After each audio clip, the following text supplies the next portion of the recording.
আসসালামু আলাইকুম রহমতুল্লাহি বারাকাতু। প্রিয় দর্শক, মানুষ হিসেবে আমাদের সকলেরই বিপদ আপদ এসে থাকে, মুসিবতে পড়ে থাকি। আর যখন আমরা বিপদে পড়ে যাই তখন মনে হয় এই পৃথিবীটা আমার জন্য একটি অন্ধকার, এই পৃথিবীটা আমার জন্য জেলখানা, এই পৃথিবীতে আমার কোনো আত্মীয় স্বজন নেই, আমার কোনো আপনজন নেই। ঠিক তখনই আল্লাহ রাব্বুল আলামিন আমাদেরকে ডেকে ডেকে বলেন, উদউনি আস্তাজিব লাকুম।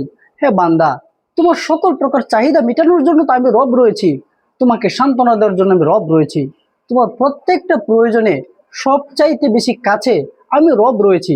তুমি নিজেকে একা বোধ করছো কেন? তোমার কি প্রয়োজন আছে? তুমি কি চাও? তুমি একবার আমার কাছে বলো, আমি রব তোমার সকল প্রয়োজন মিটিয়ে দিব।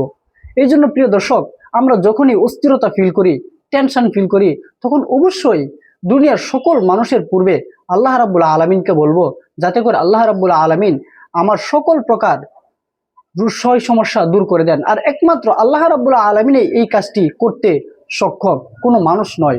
প্রিয় দর্শক, আমার এই ভিডিওটি যদি আপনাদের কাছে ভালো লাগে অবশ্যই লাইক কমেন্ট শেয়ার করে দিবেন এবং চ্যানেলটিকে সাবস্ক্রাইব করে পাশেই থাকবেন। আসসালামু আলাইকুম ওয়া রাহমাতুল্লাহি ওয়া বারাকাতুহু।